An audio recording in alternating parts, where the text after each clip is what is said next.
Olá, meus caros amigos, aqui quem fala é Lucas Alves, começando mais um episódio do Papo Sacro Cast. Antes de começarmos, deixa o like, se inscreva e deixe a recomendação de temas aqui nos comentários. Nos siga também em nossas redes, o link está aparecendo na descrição. E é isso, Deus abençoe vocês, seus estudos e segue o vídeo.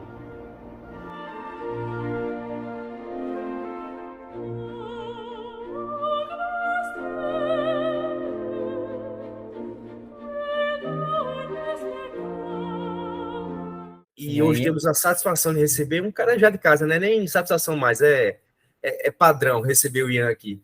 Ian, fica à vontade aí para falar. Se apresentar nem precisa mais, só falar. A apresentação está nos outros vídeos, então assistam todos os outros nossos 4 vídeos.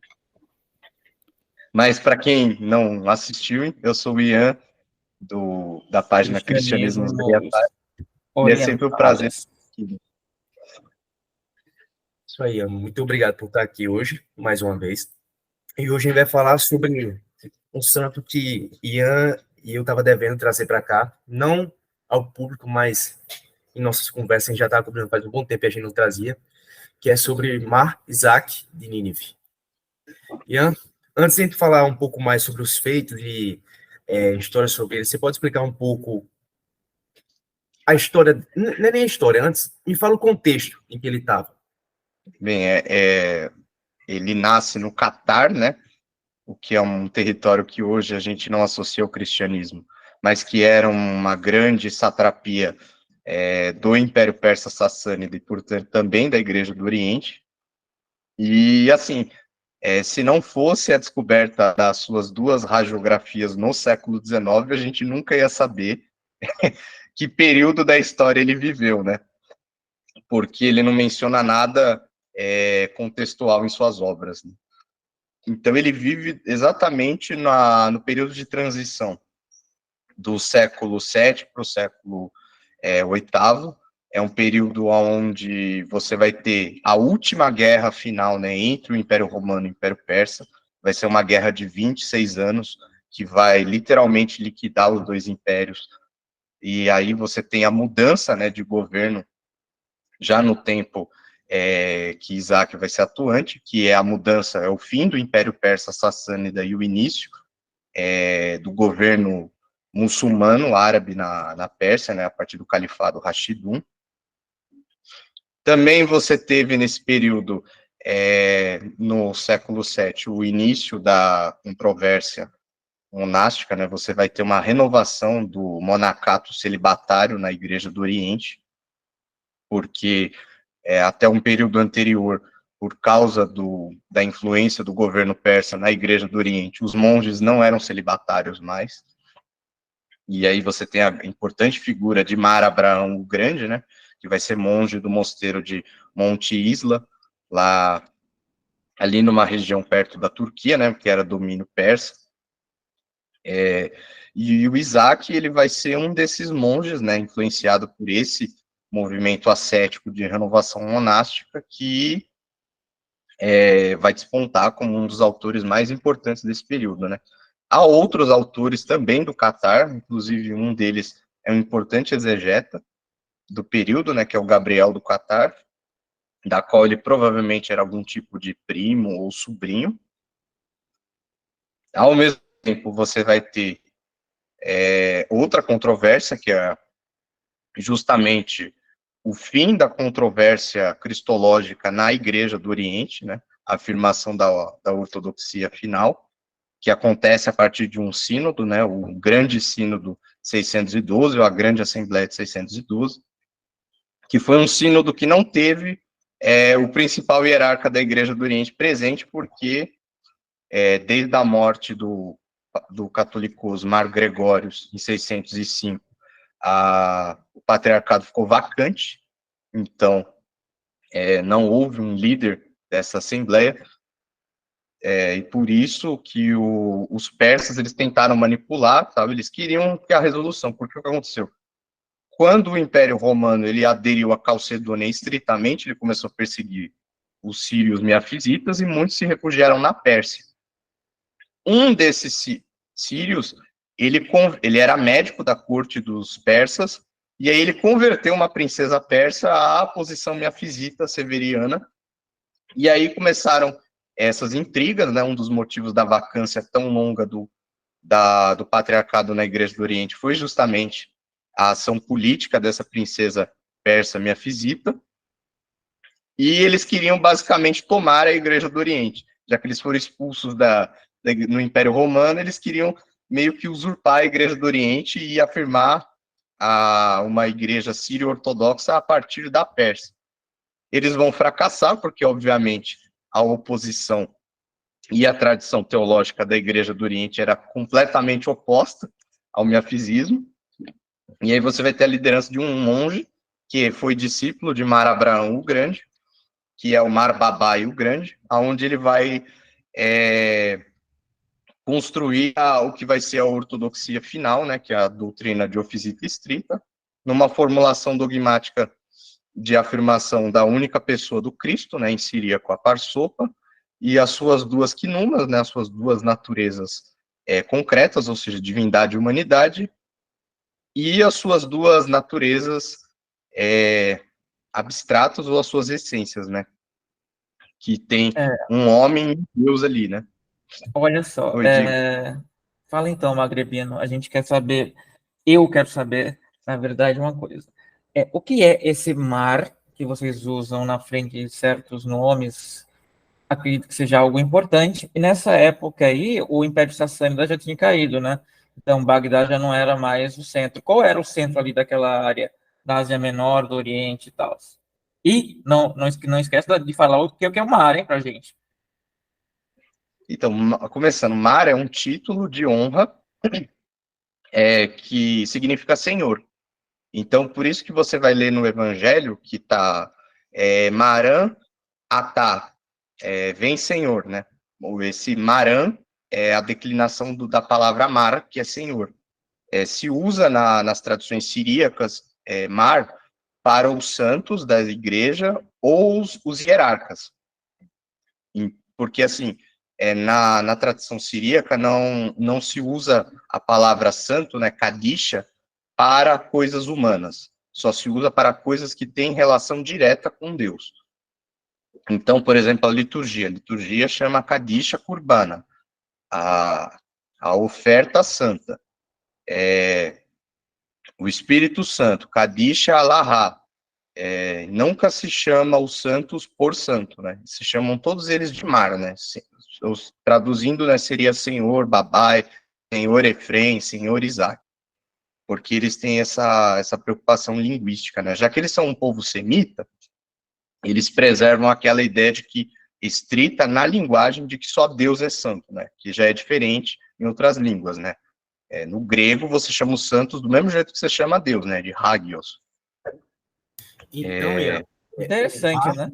o Legal, mar legal. o mar é equivalente a santo na nossa tradição aqui mais ocidental. Paralelo. Dependendo do contexto. Por exemplo, se eu falo assim de um bispo vivo atualmente, por exemplo, os hierarcas da igreja, por exemplo, o patriarca Mar Luiz Rafael Sacco, não é São Luiz Rafael Sacco, seria o equivalente a Dom, né? Dom Luiz Rafael Sacco. No caso, quando a gente se refere aos santos, né? Aí eu falo Mar Isaac, Mar Efrem, Santo Isaac, né? Perfeito. Pode continuar, então, a exposição sobre Isso é legal para a gente saber, né? Porque, tipo, é diferente para a gente que é do Ocidente, que tu mesmo falou, que a gente chama de Hagios, né? Também é usado para Deus. É isso aí, gente. Mar é santo, Senhor. É um título que agora eu tô ligado. E o que você falou, né, assim, o Império, ainda quando está acontecendo esse sínodo, né, a Grande Assembleia de 612, ainda é no período da guerra, né, da guerra com os romanos. A guerra vai até em 628 acaba a guerra com os romanos, né, os persas perdem essa guerra, mas assim, todos os lados perderam. Em 632, dos desertos da Arábia, morre aquele que unificou as tribos árabes e jogou elas para cima dos dois impérios, para conquistar o mundo a partir da sua nova religião, né? Aquela religião que afirma que não existem outros deuses além de Alá e Maomé é seu profeta. Quando o Isaac ele vai ser ativo mais ou menos na década de 670, já a Pérsia já havia caído, o Império Sassânida acaba, e o domínio já é um domínio islâmico, né, a partir do califado Rashidun, né, que é os chamados califas bem guiados, né. O que acontece sobre essa nova realidade, assim, Isaac não fala nada. Se você fosse procurar nos textos de Isaac e de outros monges também do período sobre Islã, sobre a guerra, não tem nada, assim. Eles escrevem só sobre ascetismo, para monges. Então, não há informações contextuais. A gente só sabe dessas informações graças às suas duas radiografias que sobraram, né? Uma é um relato anônimo sírio-ortodoxo de um período indeterminado, que a gente não sabe quando foi escrito, e o outro é o capítulo 124 do livro da Castidade de Mari Shodena de Bázara, que ele foi um hagiógrafo sírio-oriental do século IX, ou seja, um período posterior, e aí ele escreve o livro da Castidade, que são várias radiografias de vários monges. E um desses monges que ele nos conta a história é Marichak, né? Voltando, né? Que a questão cristológica, por mais que ela tenha se resolvido, como o Império Persa, tipo, ele tinha assumido a posição da Igreja do Oriente, ele caiu, sobre o novo regime islâmico, a mesma coisa. As duas igrejas vão se confrontar na questão cristológica e tentar mostrar, a gente é os cristãos de verdade, para os califas. E os califas vão olhar com desconfiança, porque eles não entendem nada de cristologia, ainda mais briga entre cristãos, mas eles precisam governar e eles precisam que as igrejas estejam em paz. Então, o que vai acontecer é que os sírios param de tentar capturar a Igreja do Oriente, e aí eles criam um cisma, eles criam um mafreanato, né, que é uma paródia, né, um paralelismo do catolicossato de Seleucia Ctesifonte, que é a principal autoridade, né, era o patriarcado da Igreja do Oriente, e assim permanece. Por que eu estou tocando nessa questão cristológica?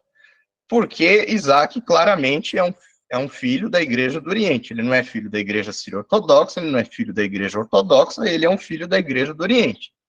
Logo, a confissão cristológica dele é o diofisismo estrito, o que o qualifica enquanto como herege nestoriano para todas as outras igrejas. Porém, acho engraçado, mas pode continuar. Porém, ele vai ser recebido por todas as outras igrejas. Esse é o ponto mais legal. E por que ele é recebido? Justamente porque ele não se envolve na controvérsia cristológica.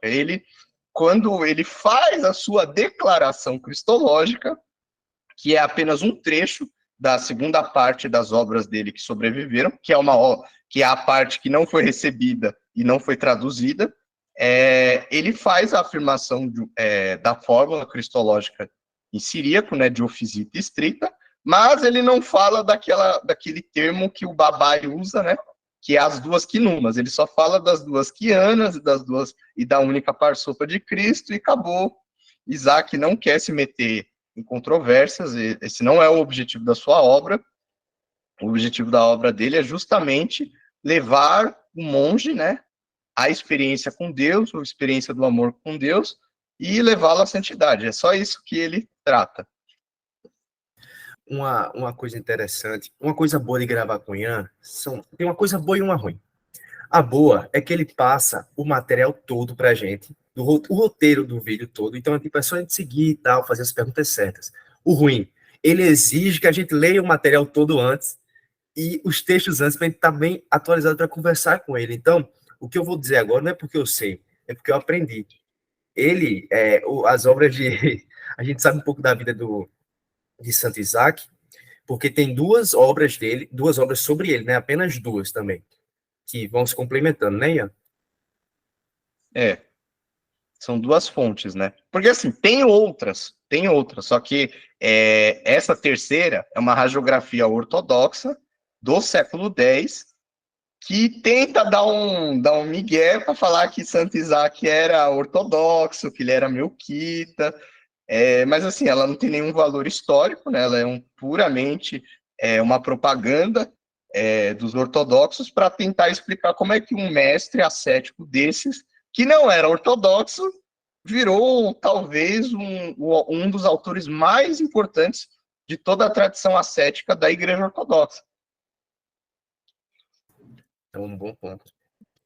E a junção dessas duas radiografias, elas vão dar no que a gente conhece hoje, né? O que tu vai explicar mais pra frente. Que ele nasce no Catar e depois vai ser ordenado bispo em Nínive, que é o quê? Atual norte do Irã? Errei. Foi mal? Não sei se errei. Iraque. Dá esse contexto, então, pra gente de... Desde o nascimento dele até a morte. Dá esse contexto aí, por favor. O Isaac, ele vai nascer no Catar, né, na região que era parte do Império Persa na época, né, o Bet Kataia. É uma região que produziu muitos monges exegetas na sua época. Ele, logo de jovem, se torna um monge, né? A gente é informado na segunda fonte, né? Que o Catholicos Georgis, ele vai visitar o Catar, e lá ele traz o Isaac por causa do seu parentesco com o Gabriel Ária, né? O Gabriel do Catar, que era um importante exegeta. Ele vai ser ordenado bispo de Nínive, mas ele vai ter um fracasso pastoral esplêndido que, segundo o Ishodena, só Deus sabe por quê, que ele não conseguiu ser um bom bispo, né? Ele não quis, provavelmente ele não quis, né? Ele largou depois de 5 meses, foi viver num mosteiro ali, perto do atual Cuzistão, que é mais ou menos ali na fronteira entre o Iraque e o Irã. Depois ele vai para as montanhas, né? Nas montanhas ele vai se filiar ao mosteiro de Rabban Shabur, que também foi um importante mosteiro na época.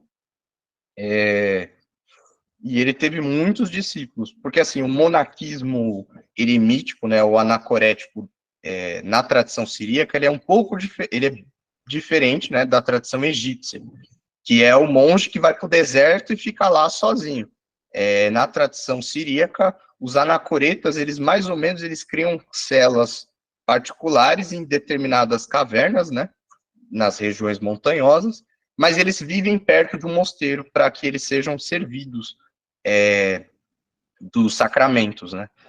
Então, o Isaac, ele provavelmente tinha um aluno, né, porque era mais ou menos assim, com a anacoreta nunca vivia sozinho, só ele, né, ele provavelmente era sempre a relação mestre e aluno. Ele vai ter um aluno que provavelmente foi quem escreveu as obras de Isaac, porque a radiografia, as duas fontes nos contam que ele ficou cego de tanto estudar a escritura, né, ele virou um homem, então provavelmente ele não conseguia escrever, quem escreveu foi esse aluno dele. Além disso, o texto em siríaco, né, mostra certas sintaxes, assim, e relações gramaticais que são típicas de alguém que não está escrevendo, são ditadas, né. E aí, por volta do ano 700, ele vai morrer. E aí ele vai ser enterrado nesse mosteiro, né, o mosteiro de Rabban Shabur, e ele vai ter muitos discípulos, né, e admiradores ao longo dos séculos. Eu vi que, tipo, ele é conhecido como segundo Dídimo, né? Ele tem esse apelido. Sim. É referente a Tomé? Não, Dídimo é referência a Dídimo o Cego. Ele foi um importante mestre e exegeta a serviço do Papa Atanásio de Alexandria, né? E o que mostrava admiração é justamente porque ele era cego, só que ele conhecia todas as Sagradas Escrituras, e ele não apenas conhecendo as Sagradas Escrituras, ele sabia interpretar as Sagradas Escrituras do modo alegórico de Orígenes, né? Fazer essa leitura espiritual da Escritura. O Isaac também vai fazer essa leitura espiritual da Escritura, ainda que ele não conheça Dídimo, né? O seu hagiógrafo o conhecia, claro, por isso o elogio. Então, sobre a vida dele é isso, né? E, claro, né? Os seus escritos vão denunciar um evento posterior à sua morte, que é justamente a acusação de suspeita de heresia, né? Um bispo chamado Daniel Barturbanita, vai acusar e vai perseguir os escritos de Isaac, falando que ele seguia a heresia messaliana e que ele seguia a heresia de origem, né, a chamada apocatástase. Mas aí a gente vai falar isso daqui a pouco, né? Essas são as 3 afirmações que ele fez que se tornou polêmica? Sim, são as 3 afirmações. Ainda. São as 3 afirmações. A outra é que Deus é injusto. Lucas, Serrano, você tem alguma coisa para perguntar?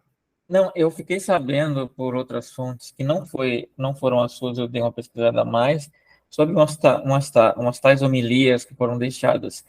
Essas homilias, elas são somente em siríaco, ou elas já têm alguma tradução para o inglês, ou é um negócio que se perdeu no tempo e espaço? Não, essas homilias todas foram preservadas, assim, o corpus de Isaac, claro, foi escrito originalmente em siríaco, e aí você tem 3 conjuntos da obra dele. O que ficou famoso é só a primeira parte, que são as homilias que foram traduzidas do siríaco pelos melquitas de Jerusalém, né, ali no mosteiro de Marsabas, o santificado, no século IX, eles vão traduzir a primeira parte dos escritos de Isaac para o grego. A partir do grego, vai se espalhar. Você também vai ter a tradução árabe, que também vai se espalhar, e é isso que faz o Isaac ser recebido por todas as igrejas. Inclusive, ele foi recebido em Portugal, no século XIII, nós temos um manuscrito em vernáculo, em língua portuguesa, né, galaico-português, o chamado Livro de Isaac. Ele foi traduzido a partir do latim, ele foi traduzido para línguas vernáculas na Europa. Então, olha a importância, né, que esse autor tem. Ele também vai ser traduzido a partir do árabe para o Ge'ez, né, então ele vai parar lá na Etiópia. Do grego ele vai ser traduzido para o eslavônio, o que ele vai se tornar um mestre da ascese monástica eslava, sobretudo na Rússia. Ele é um autor muito importante na tradição russa. Os gregos não incluem Santo Isaac na sua edição da Filocalia, mas os russos sim, porque Santo Isaac vai perpetuar toda a tradição mística russa. Inclusive, ele aparece no Dostoiévski, para quem é fã dos irmãos Karamazov. Um dos mestres do Alyosha é um padre meio com as ideias místicas, assim, meio suspeitas, que segue justamente, são citações diretas das homilias ascéticas de Isaac, traduzidas para o russo. Então, eu acho que essa curiosidade. O Serrano não está lendo Dostoiévski, não está lendo, não? Eu já li os Irmãos Karamazov, mas quando você não sabe da referência, passa aí direto. Passa direto. Peso. Pode continuar. Então, e o mais legal, né, de Santo Isaac é que ele é um santo ecumênico, né? Ele foi recebido por todas as igrejas. Ele é cronologicamente o último santo compartilhado por todas as igrejas, né? Justamente porque ele não se meteu na polêmica da época, que era a cristologia, e ele escreve sobre o amor de Deus, sobre a vida ascética e mística, né? Então, ele foi recebido. E também o fato dele ser recebido já mostra que essas fronteiras denominacionais eclesiásticas que a gente impõe, no passado elas não eram tão muradas como a gente imagina, né? Porque um santo, entre aspas, nestoriano, foi parar lá em Portugal, foi parar na Rússia, foi parar na Etiópia, e essas igrejas desses lugares, obviamente, condenam a igreja do Oriente, né? Para tu ver como Deus usa as coisas, né? O alcance dele, tipo, mesmo não sendo, como tu falou, ele não sendo propriamente russo, né, ortodoxo russo, etc., mas ele tem esse impacto lá também. Aliás... pode falar. Aliás, importante, santos russos foram devotos influenciados. Você pega, por exemplo, São Nilo Sorsky, que é um asceta russo muito importante. Tá lá, quem é que ele cita? Isaac de Nínive. Você pega Serafim Sarovsky, mesma coisa. Quem é que ele vai lá e cita? Abba Isaac.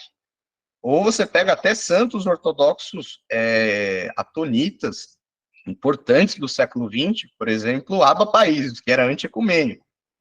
mesma coisa. Quem é que ele estava lá lendo? Isaac. Na Igreja Católica ele também tem esse alcance que tem na Igreja Ortodoxa Russa? Infelizmente não, porque ele é pouco conhecido, né, pelos católicos, né, ele é muito pouco, mas assim, ele foi lido na Idade Média, mas ele foi lido em Portugal pelos cistercienses, e na Itália ele foi lido pelos franciscanismos heréticos. A gente tem essas duas coisas, mas assim, a Igreja Romana nunca pegou e se referiu a ele como santo. Porém, como ele está no calendário das igrejas bizantinas, né, no dia 28 de fevereiro, que se comemora a memória dos pais siríacos Efrem e Isaac, no calendário bizantino, está lá. Então, assim, na minha igreja, que é católica, tá ele lá sendo venerado. Agora, o Vaticano nunca se expressou, mas existe sim um interesse contemporâneo, porque as obras dele foram traduzidas, né, para línguas acessíveis. A primeira parte, que estava em siríaco, o Dr. Sebastian P. Brook já traduziu também para o inglês. Os ortodoxos traduziram a primeira parte do grego também para o inglês, para o francês, para o russo.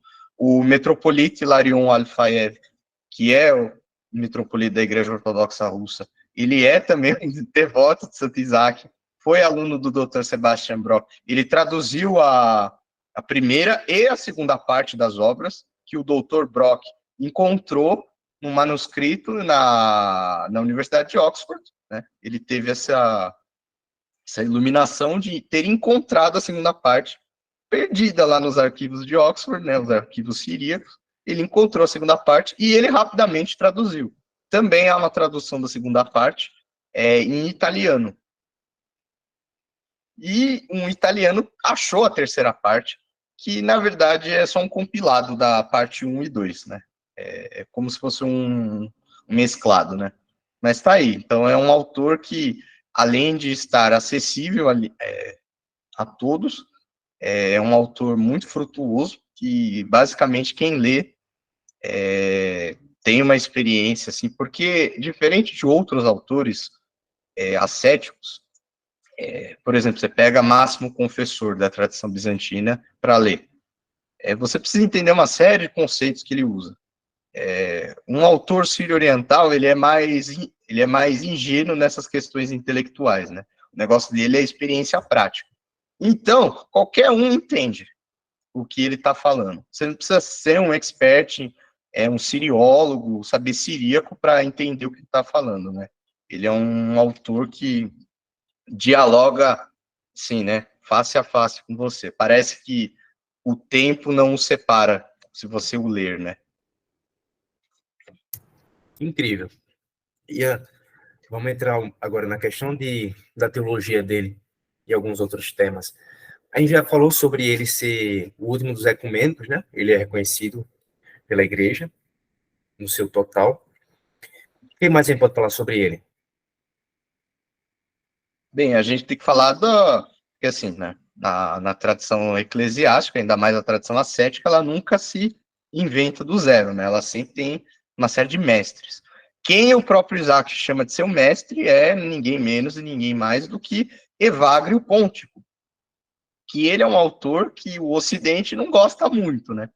Porque ele criou todo um sistema muito complexo de ascese e contemplação noética que o levou, né, à heresia origenista, né? Ele, muito provavelmente, foi ele que criou o tal do origenismo, não foi o próprio Orígenes, foi ele, né?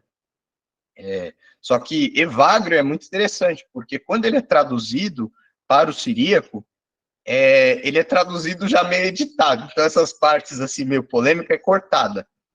Quando ele é traduzido, e aí ele parece um autor plenamente ortodoxo, não é à toa que ele é venerado como um anti-Orígenes na tradição sírio-oriental e na tradição armênia, que o menciona, inclusive, como um dos seus Vardapets, né? Um dos seus doutores na liturgia. Se você vai na liturgia armênia, tá lá o Evagrio sendo venerado como mestre da igreja armênia, né? E o que o Evagrio basicamente ensina, que é muito importante, é o caminho é o caminho ascético a partir da antropologia. Então, o homem é tricotômico, né? Então, a carne, né? O corpo, a alma e o espírito. E é nessa busca em entender a prática do espírito que vai influenciar todos esses ascetas, tanto gregos, quanto sírio-orientais, quanto armênios, e por aí vai. E o outro autor, de quem o Isaac é muito dependente, é o João de Apâmea, ou Apameia, né? Ele é um autor também monástico sírio-oriental. Ele sim vai ser condenado. O Isaac nunca foi condenado, mas assim, o João de Apameia e o João da Liata vão ser condenados. Eles têm uma teologia parecida, que eles enfocam a encarnação como um ponto-chave da salvação da humanidade e a experiência do amor de Deus como fruto da vida ascética, né? O objetivo final é a experiência do amor de Deus. E, claro, a tradição teológica e exegética que Isaac vai depender é a tradição sírio-oriental, ou seja, ele depende muito de Efrem, né? Efrem o sírio, e Mar Teodoro, por isso que não dá para negar que ele era de Ofisita, estrito, já que ele cita Teodoro nominalmente como seu mestre, né? Mar Teodoro, o intérprete. O que é curioso é que nos textos, quando eles são transmitidos nas traduções, por exemplo, na tradução grega, como Teodoro é a persona não grata, né? Foi condenado no Concílio de Constantinopla, eles riscavam o nome de Teodoro e eles trocavam pelo de João Crisóstomo. Então, por exemplo, você pega a tradução ortodoxa grega do texto de Isaac, aí ele vai lá e fica citando João Crisóstomo. Então, não é o Crisóstomo ali no original, é o Teodoro. Ou então, na tradição da igreja sírio-ortodoxa, né, que também fala siríaco, eles cortavam o Teodoro e colocavam Cirilo de Alexandria. Aí ficava Cirilo o intérprete, mas não existe Cirilo o intérprete, é o Teodoro. E justamente uma dessas alegações, né, que são as alegações polêmicas, ele vai desprender do Evagrio e da tradição exegética de Antioquia, né? Tanto Teodoro quanto o mestre de Teodoro, Diodoro de Tarso. Lucas, alguma questão? Não, por enquanto eu só estou ouvindo, aprendendo, vendo que é isso aí. Ele trabalhou muito, alguns trabalhos dele tinham muito foco no Espírito Santo, né? Como é que se dava isso daí? Como é que a gente pode achar esses negócios e tal? O Espírito Santo, na tradição siríaca, ele é o que vai te santificar, ele é o que move a criação, e é justamente através dele que acontece a ascese, né? É justamente por isso que no messalianismo, que é uma heresia vinda desse ambiente, o Espírito Santo, ele basicamente teria se encarnado no santo, né, na pessoa. A graça, na pessoa do Espírito Santo, descia na pessoa, e aí a acusação, né, da heresia messaliana era que você não precisava de sacramento, não precisava de nada, né? Você atingia esse ápice da ascese, essa experiência da graça, e aí acabou. Você tá bem, não precisa da igreja, os sacramentos valeu. Mas justamente o Isaac nunca vai chegar nesse ponto, né? Ele vai falar, claro, da experiência, e um ponto focal da teologia dele é a centralidade do amor de Deus, né? Porque para Isaac, tudo começa a partir desse propósito de Deus, que é o amor, né?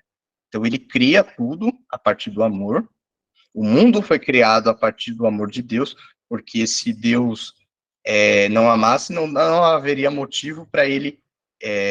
Esse amor de Deus, ele é tão pulsante, né, que não há como ele ficar contido. Então, Deus cria tudo a partir do amor, justamente porque as criaturas vão ser amantes de Deus e Deus vai ser o amado dessas criaturas, né? Então, tudo foi criado pelo amor. E aí o Isaac, ele fala num dos seus discursos, né, que em amor ele trouxe o mundo à existência. Em amor ele guia durante a sua existência temporal. No amor, ele vai levá-lo a esse estado maravilhoso de transformação, e em amor o mundo será absolvido pelo grande mistério daquele que realizou todas essas coisas. No amor, todo o curso do governo da criação será finalmente compreendido. Então, a chave de interpretação de toda a realidade para Isaac é justamente o amor de Deus. Aí dá pra gente fazer um link já, assim, não sei se dá, mas já dá pra gente entender o porquê dele não gostar tanto talvez não gostar tanto da ideia de um inferno eterno, e aí entrar um pouco, né, naquela reconciliação universal, apocatástases e por aí vai, né? O argumento é assim, quando a gente fala de apocatástasis, né, a palavra grega apocatástasis, ela significa restauração. A questão é restauração do quê, né?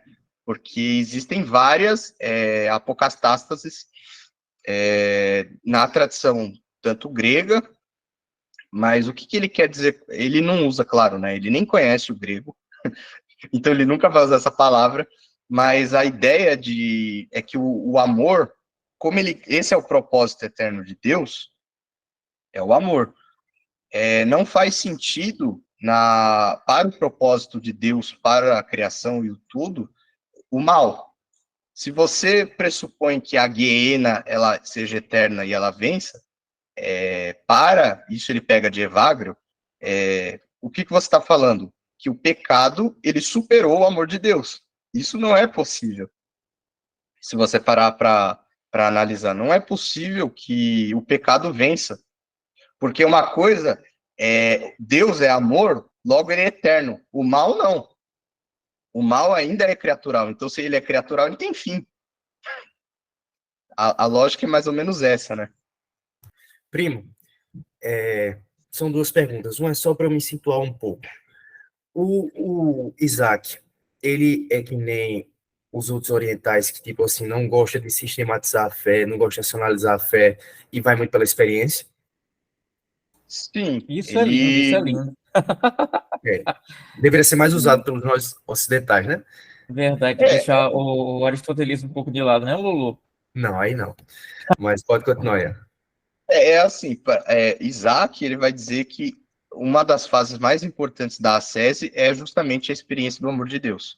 Se você não fez, ele vai tentar ensinar o que ele passou. Ele, assim, as radiografias não falam como foi, porque ninguém sabe, só ele sabe que foi. E o Isaac, ele vai dar pistas do que ele foi isso, né?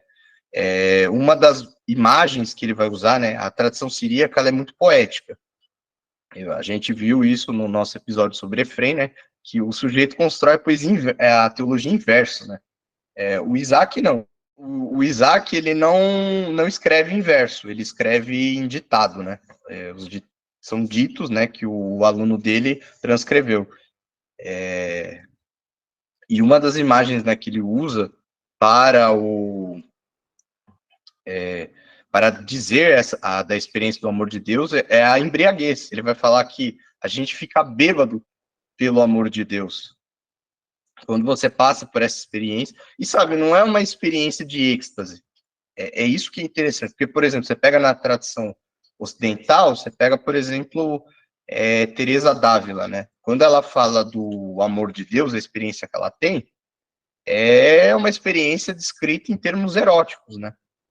E em êxtase.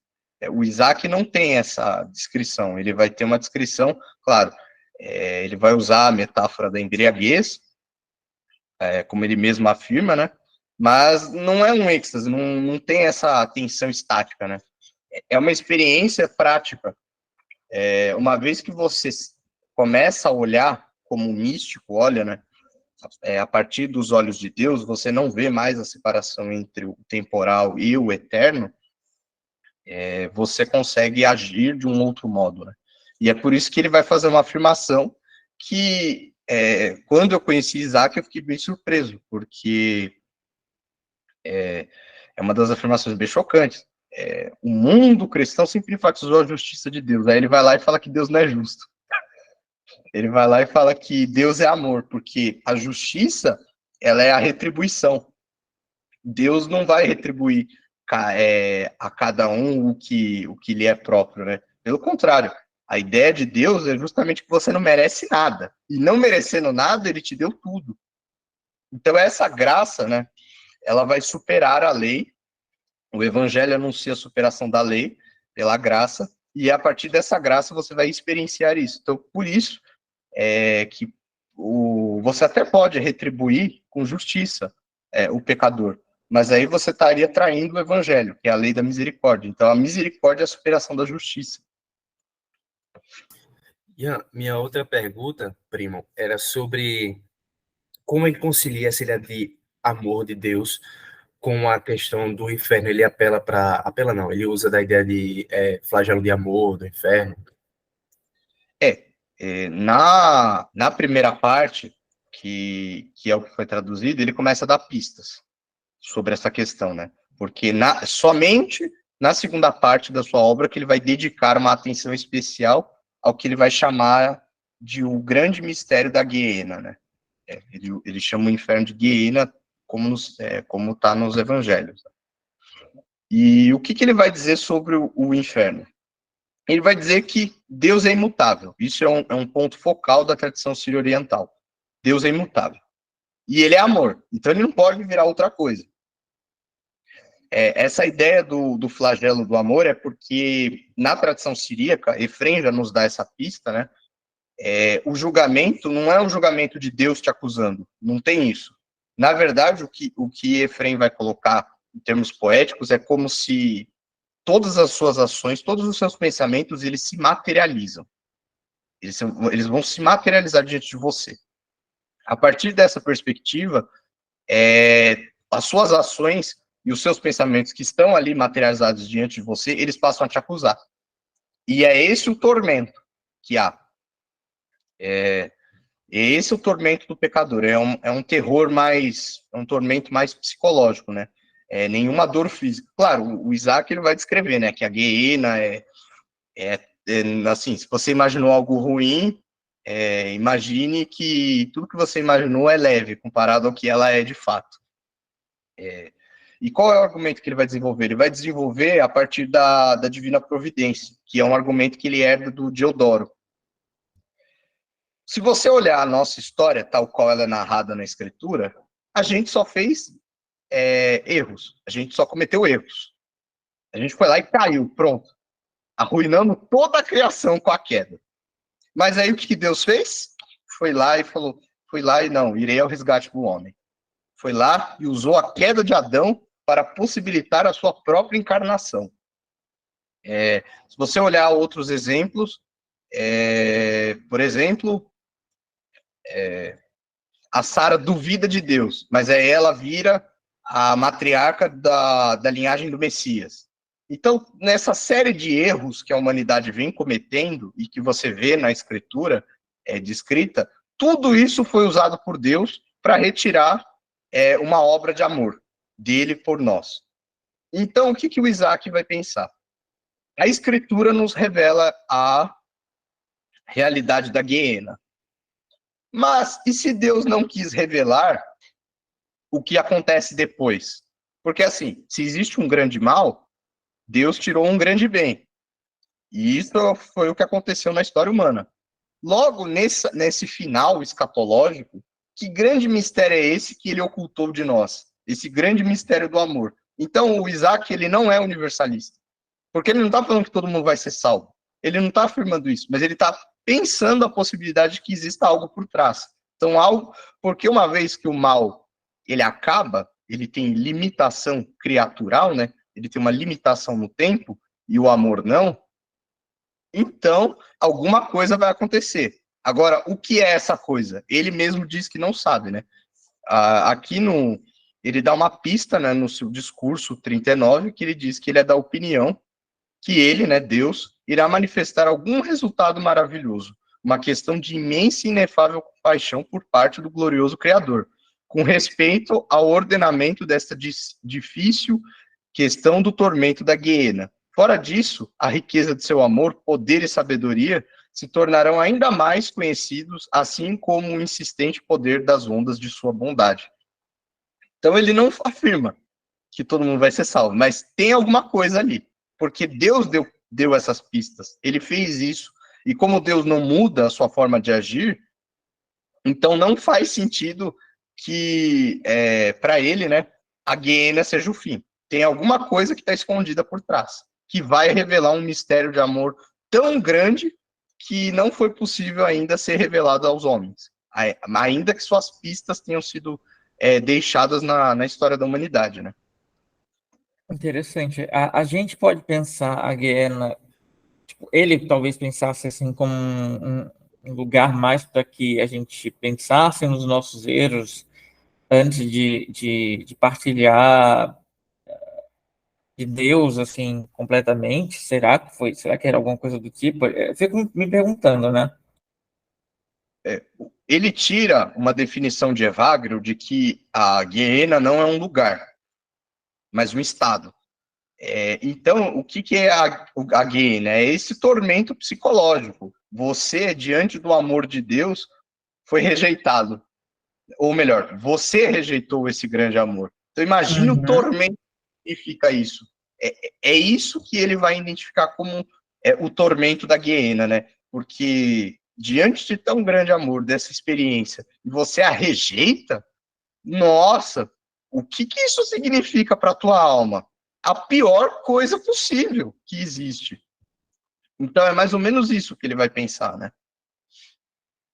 É um pensamento que a gente vê em umas pessoas que até veem o purgatório de uma forma não tão católico-romana assim, né? Que tipo, seria meu Deus, um lugar de reflexão, onde a gente vai ficar altamente constrangido pelas besteiras que a gente fez, por ter negado a Deus aqui, X, Y. Mas, assim, vamos lá. Você falou que o mal, ele é finito, correto? Sim, E Deus, por ser o amor, ele é infinito. Então, para amar Isaac, isso teria um fim, né? Mas essa hipótese sim. dele, ela é endossada por algum outro santo ou outro estudioso do Oriente que seja, ou até mesmo, assim, como a gente está falando contigo, seria legal se tu falasse sobre o Oriente, né? Se algum outro santo ou estudioso vai nessa tecla e bate, tipo, realmente, Isaac tinha razão sobre a higiene, tinha razão sobre uma possível restauração da bondade plena do universo. O que tu acha? Eu estou viajando muito? Pode me cortar. Não, o Isaac vai citar os mestres. Ué, ele não tirou essa ideia do zero. Pelo contrário, Olha aí, muito bom saber disso. Muito bom. ele vai, assim, ele vai citar quem é autoritativo no contexto dele. Então, Evagrio, porque Evagrio diz que as chamas não são literais.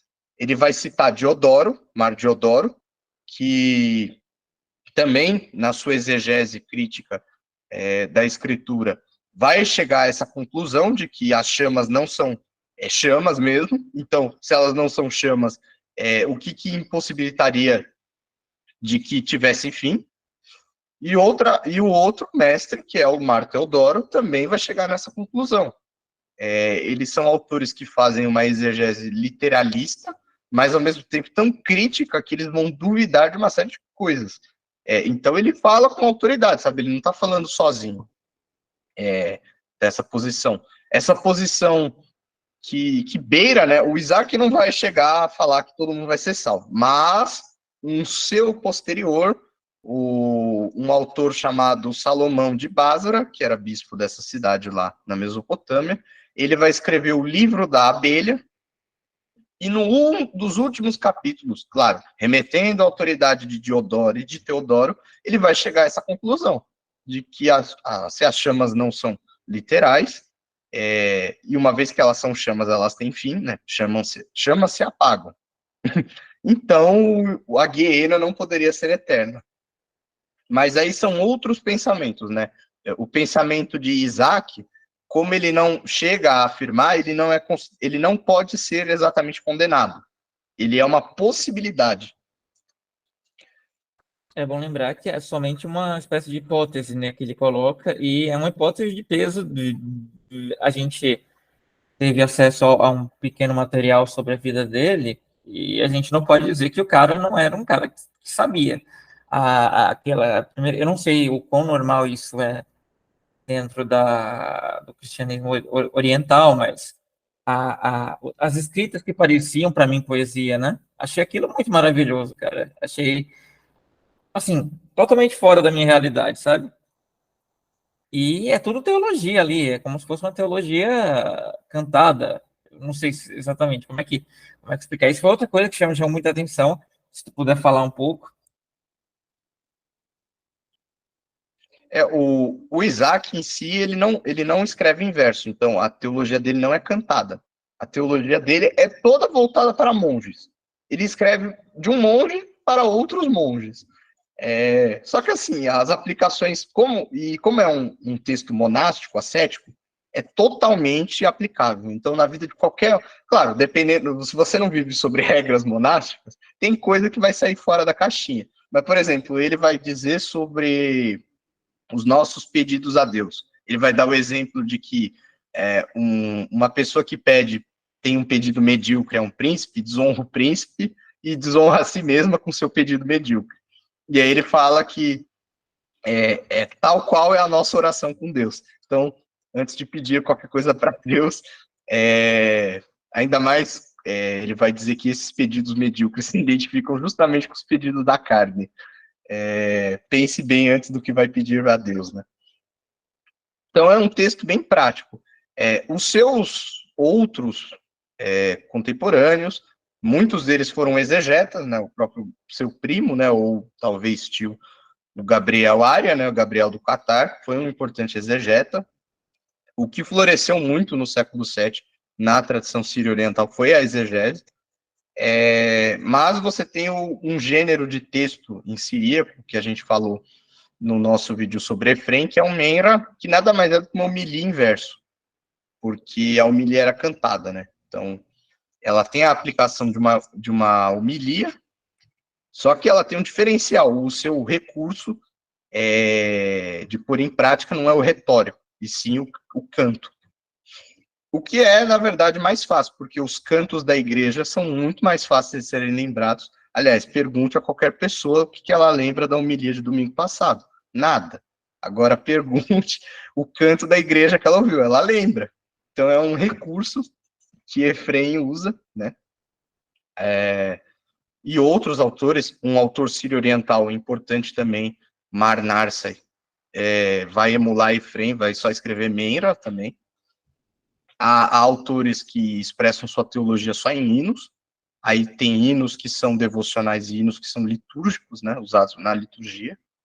E existem esses textos, né, que são esses textos ascéticos, que eles são discursos assim, informais, endereçados a pessoas que praticam, né, essa vida ascética. Perfeito, é de uma seta para o outro, né? Não tem essa uma coisa mais direta. É muito bom saber. Assim, só para constar, eu estou tentando anotar os nomes que tu fala, nem todos eu estou anotando com certeza de maneira certa, porque eu não tenho nenhum domínio sobre árabe, siríaco, eu não tenho relação nenhuma com a galera do Maghreb, da Ásia, da Ásia ali, mas a gente fica feliz pra caramba aprendendo. Ian, você falou sobre a questão da embriaguez do amor, enquanto eu me ausentei. Eu falei lá no começo sobre que é essa imagem, né? A imagem que ele usa para ilustrar a experiência do amor de Deus. É uma coisa que, claro, que não deve ser a mesma coisa, obviamente, mas que eu vejo muito também alguns pentecostais falar sobre essa embriaguez no sentido de quando o derramado Espírito vem. O que é que você acha disso aí? Olha, a gente pode até, eu acho que o mais correto aqui nessa ocasião seria a gente ler o que ele falou, né? O Isaac, ele vai falar o seguinte, né? Que quem encontrou o amor, ele come a Cristo todos os dias e em todos os momentos, e ele se torna imortal. Porque ele disse, quem comer o pão que eu lhe der, nunca verá a morte. Bem-aventurado aquele que come o pão do amor, que é Jesus. Pois quem se alimenta do amor, se alimenta de Cristo, o Deus que está acima de todas as coisas, como João testifica quando diz, Deus é amor. Assim, quem vive em amor, recebe de Deus o fruto da vida, e enquanto ainda está neste mundo, já respira o ar da ressurreição, o ar em que os justos deleitarão a ressurreição.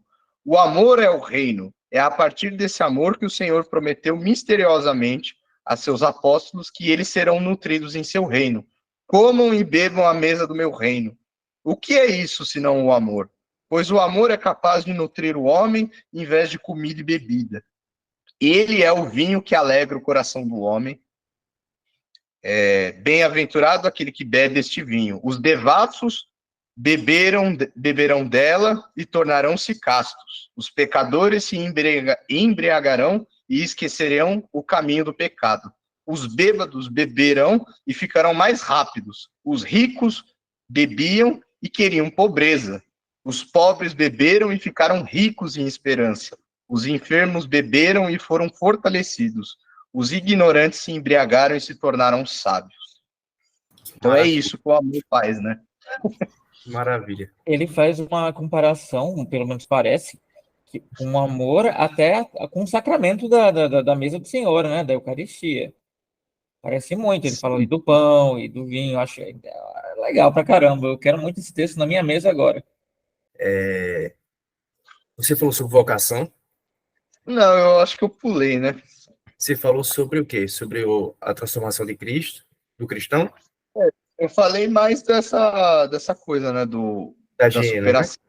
Isso é. Eu não necessariamente fico preso ao material, né? O cara gosta de improvisar. Mas, pronto, então você segue para o próximo ponto que você quer falar e eu vou só me guiando aqui, pode ser? Eu acho assim que eu terminei, né? Terminou a exposição. Eu acho que tá bom, né? Tá. Isaac já tá muito bom, porque assim, ele não é, assim, a vida dele assim, a vida dele não é emocionante. E a teologia dele é prática. Então, se você não põe na prática, então o que as pessoas precisam é literalmente lê-lo, né? Porque só assim. Tem obra dele já em português, Ian? Então, eu fui enganado. Você tem que traduzir, viu? Você que tem que traduzir. Eu tenho traduzido. Eu tenho um pedação traduzido. Só que eu traduzi quando eu era mais jovem. Então, assim, tá tudo zoado. O arquivo tá corrompido, tá tudo zoado. Eu fui enganado, tá? Eu comprei esse livro aqui, ó. O livro de Isaac, que é uma edição crítica da tradução medieval portuguesa da obra de Isaac. Eu achei que o sujeito que fez essa obra teria, pelo menos, a bondade de traduzir para o nosso português. Só que não. Ele deixou o texto em galaico português. Então, assim... É assim que Deus gosta. Eu sei ler galaico português um pouco, porque eu fiz um semestre e tal. Eu gosto de trovadorismo. Eu consigo ler. O problema é, nem tudo é tão fácil assim de entender, né? É isso aí, é a vida do cristão oriental, pô. Ian, tem mais alguma coisa que você praticamente já terminou sobre Santo Isaac? Mais alguma coisa? Quer falar mais alguma coisa? Sei lá, você como um cristão sionista, né? Você quer fazer mais alguma consideração? Não, eu tenho uma consideração particular, né, a fazer, porque Santo Isaac é uma figura muito importante na minha vida, na minha caminhada como cristão, justamente porque ele me abriu os olhos. Eu comecei a buscar conhecer o Oriente Cristão por causa dele. Assim. Ele, assim, depois de Agostinho é ele, né? Ele é o mestre de tudo. Inclusive, foi um dos meus primeiros ícones. Porque eu fiquei intrigado, né, com essa história de que ele é santo em todas. E eu fiquei, nossa, mas ele é santo em todas. Aí ele faz umas afirmações meio polêmicas. Eu quero ler esse homem. Aí eu achei as obras dele, li, né? Um pedaço, né? Só a primeira parte. Depois eu fiquei tão feliz que eu descobri que tem mais. Porque, assim, se você lê os discursos ascéticos dele, por mais que você não seja um monge, você é enriquecido pela experiência que ele traz do amor de Deus. Porque, assim, é totalmente aplicável, é muito bom, ele traz ponderações que ninguém outro poderia fazer, só ele, porque justamente ele passou por essa experiência do amor de Deus.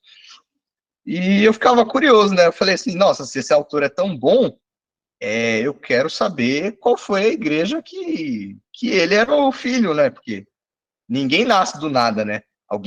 Você, quando é um bebê, você é criado pela sua mãe.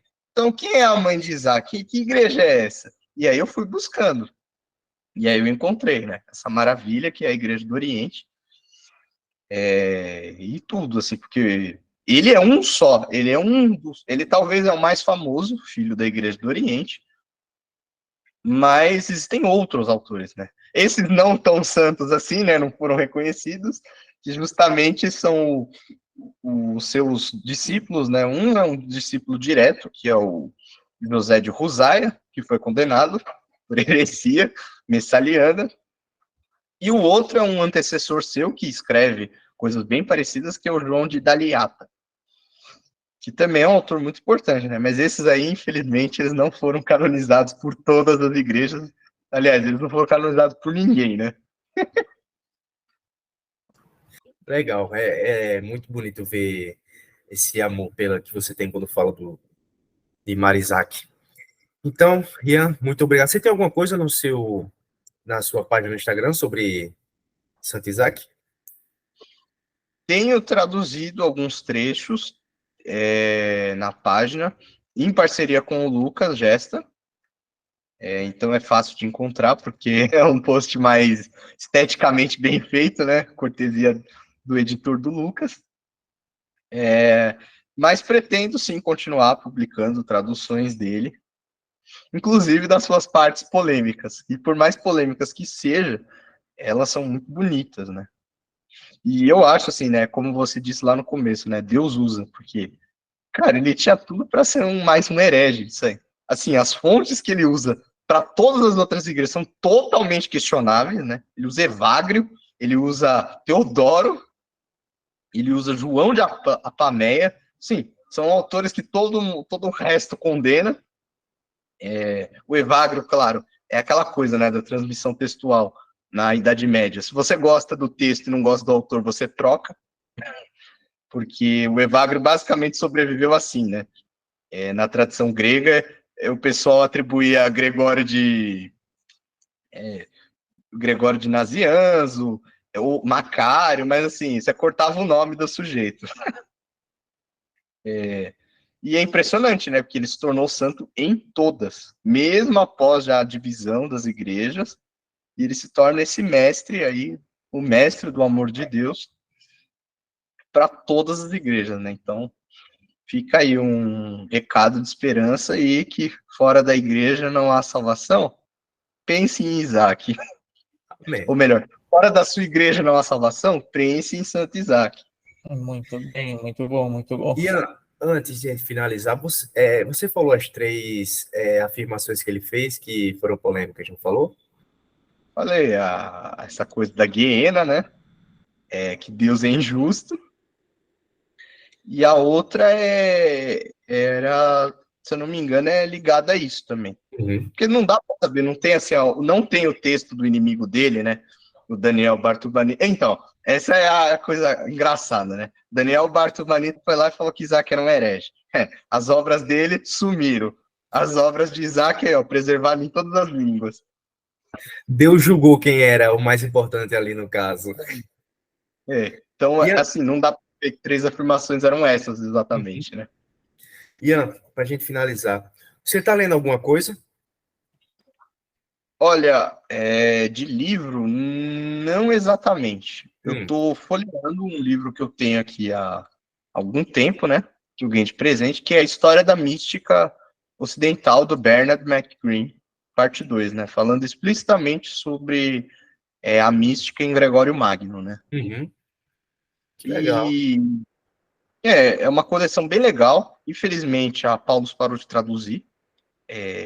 Porque, assim, o Bernard McGreen, ele escreve esse livro ele não só faz um histórico da mística ocidental, como ele também se dispõe a entender a mística como epistemologia, né? Então, quando você pega todos esses autores, o pessoal aí só lembra dos teólogos mais racionalistas no Ocidente, né? Bobagem, tá certo. A tradição ocidental tá aí, ó, cheia de autores místicos, monásticos, que o pessoal negligencia por esquecimento, né?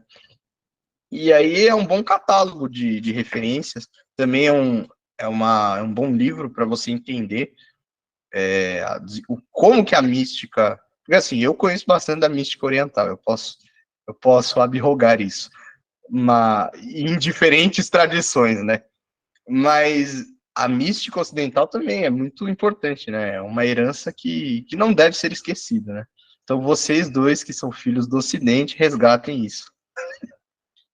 Amém. Estamos fazendo isso aqui, divulgando. Eu acho que um dos pré-requisitos para a gente fazer uma geografia aqui é um santo não ser conhecido, né? Porque a gente você só traz esses santos aí que a gente mais, o que a gente se apaixona, obviamente, mas que a gente nunca ouviu falar.